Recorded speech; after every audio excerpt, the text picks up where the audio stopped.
Hey guys, what's up? Roo here, and I'm gonna be showing you guys some of the new cool stuff in Minecraft Snapshot 13WA. So, as you guys might notice, there's something missing from the main menu screen, and it's the texture pack thing. It's not completely gone, it's just been moved into the options bar. Well, now you can actually use it in game, as I'll show you in a moment.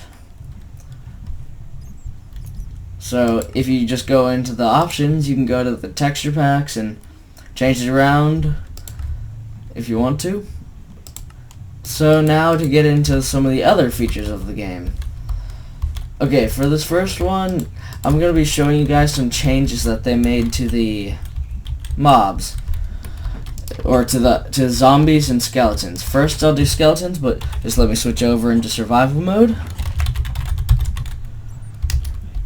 Okay, now I'll just put down a skeleton.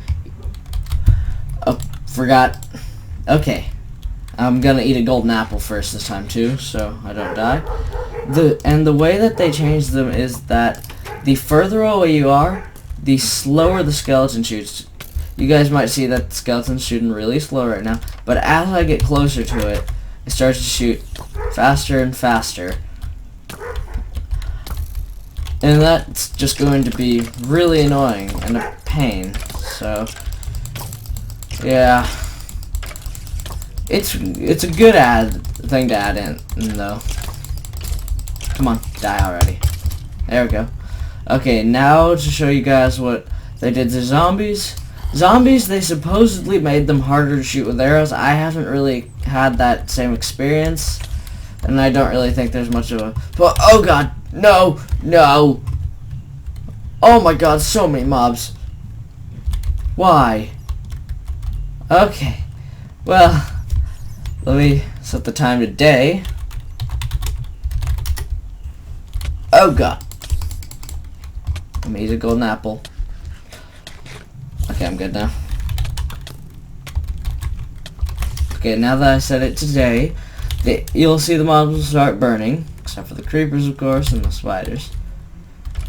But if I spawn a zombie over here in the sunlight, this is a cool feature that they added in. As it's burning, if it hits you, it'll light you on fire. Of course, I have fire resistance right now from the golden apple, but... God, back off of me, mobs. But I think that's a cool new feature, too. Shut up, Enderman!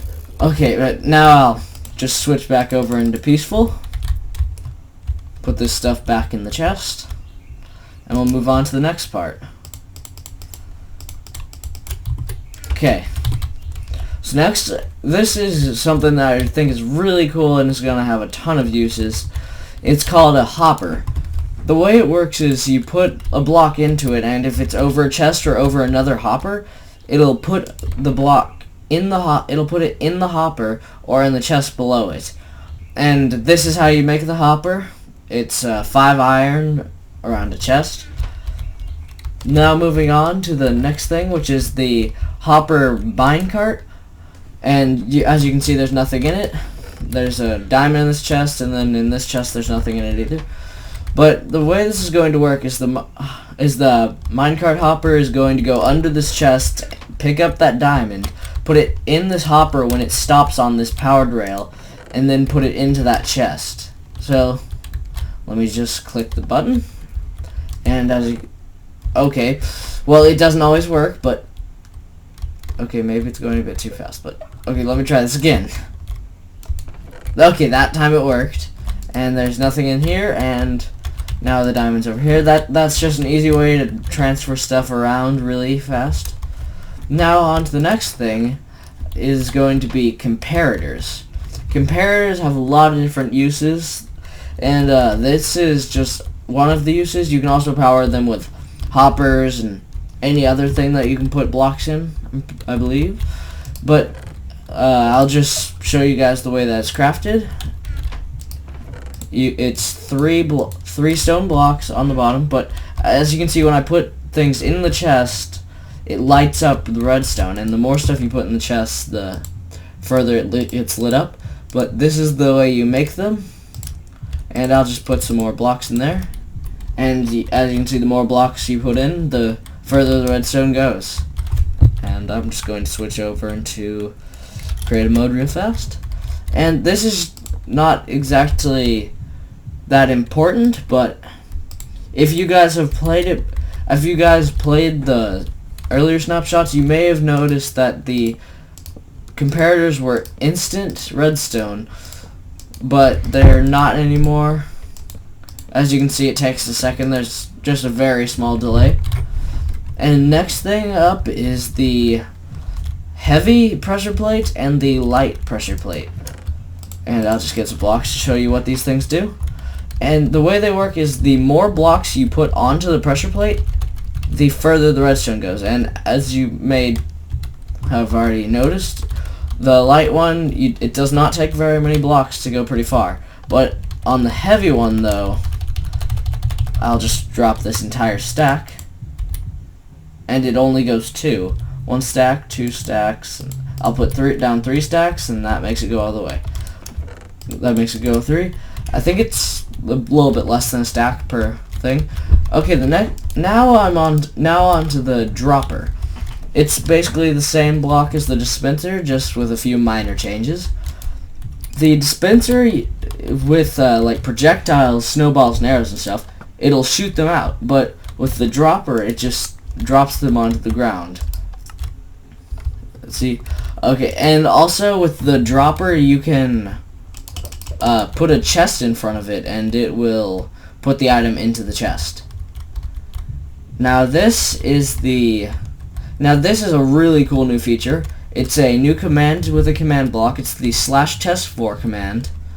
And the way it works is you put like a radius, that's what the @p and then the r equals 5 is. And if you press this while you're within 5 blocks, it'll power up the thing that's on the other side of the comparator. As you can see, if I go out of 5 blocks and press another button, it doesn't work. But if I go back in, it does. And I'll show you guys that in a moment once I get to it. This is a cool thing with the comparator. This minecart is on a what are they called? Detector rail, and I just put this redstone here so you guys can tell it's a detector rail. And the way this works is basically the same as just the comparator with a chest, except for it's in a minecart, and you just put some blocks in the chest in the minecart, and it'll power up the comparator. Now this thing has a lot of uses too. It is the light detector, or wait, just let me check the actual name. It's the daylight sensor. That's what it's called. It's called a daylight sensor, and I have this set up so that it goes down around sunset, so that it will turn on these lamps around sunset. So I'll just time add let's say 5,000. Where's that put light? Okay, that's getting pretty close. I'll add 100. Just to make this go a little faster. And as you can see, the sunrise is about to go down. As the sun's about to go down, this will go down, or the redstone power will not go as far the less light there is. And when the sunset happens, this inverter gets powered up and it turns those on. Now this is a cool looking block. It just looks nice. I don't think it has any real use. It's called quartz, and just let me spawn every form of it real fast. Forgot to do this in advance. Okay, so this is the nether quartz ore. That's the nether quartz ore, block of quartz, chiseled quartz, pillar quartz. That's not pillar quartz. And then there are quartz stairs. These, I think they look really nice, and there's a bunch of different building uses for them. And also with the nether pillars, with the quartz pillars, they're directional, so they're like logs. So whatever side of a block you place them on, they'll go that direction. And now this is probably my favorite thing that they implemented into the game, and it is the TNT minecarts. The way it works is, well, Okay, I just realized I need to power that up real fast. Oh, wow, I'm failing. But if the activator rail, that's these things, is powered up, you just push it down. When it rolls over that, it activates the TNT in it, and it explodes. And it makes a pretty big explosion too. It leaves the track that the minecarts are on. It leaves the blocks that the track is on. I think that's really useful because track uses up a lot of resources and it can be hard to collect all the stuff needed for it. Oh, there's one little use of the dropper minecart that I forgot to tell you guys about. It can also pick up blocks off the ground. Like, say I drop all these right here. I'll just push this move. Come on. Be a good dropper. As you can see, it picked up those blocks and now it'll put it in this chest. Same as before. So that's pretty much all the new things in this. And now I'm just going to switch over and show you guys some things that I built using the new implemented stuff. I mostly just used the hopper and the comparator though, just so you guys know. Okay, I'll be back in a second. Okay guys, so starting with this cactus farm that I made, it's pretty simple. Just the water flows the cactus into these hoppers, which pick up blocks if you throw them on top, like that. Or I think I forgot to say that a minute ago, and they just got destroyed. Okay, but there, like that. They pick up the blocks and put them into the stuff. And this is just pretty basic. My next one is a bit more, I also have these daylight sensors like I showed in the previous scene of the video, I guess. This one is basically the same, just it uses a bit more complicated normal Minecraft stuff, like this giant redstone clock and pistons to break the sugarcane. My mind's just going blank right now, guys. And this thing is the most complicated farm that I have on this map. The majority of what I've made has been farms, just so you guys know. It collects a ton of cactuses. As you can see, this is like the actual farm. It goes all the way up to here and drops them down. The way this works is this gets pushed off by the redstone, by the powered rail, and that also starts this timer, which allows the minecart to pick up the blocks out of this. Then that one launches this forward and activates this, which activates this timer over here, which allows it to, and then collects that. Then it just circles back around and repeats on this timer. Now this is the hardest thing that I've made using the new stuff, and it's mostly just using normal stuff, but in a moment I'm going to have to switch over to, oh, let me turn that off in just a second. Okay, now that I turn that off, well, basically, I just have to check if it's completely reset. Okay, good, it's reset. And okay, so this should work perfectly. I need to go into easy for this one so that it'll actually work. So basically this is just a lock. The code I have right now is 1, 3, and 5, and that opens this piston door, and I just hit the reset button to close it back up.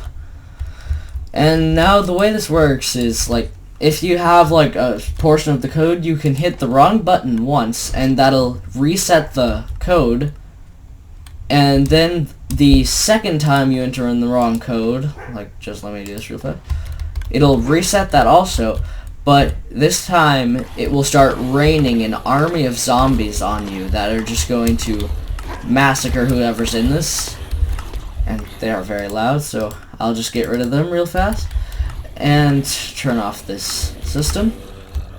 And this is probably the best thing that I've created in quite some time. It uses really the only new stuff that it uses is the comparator and the hopper.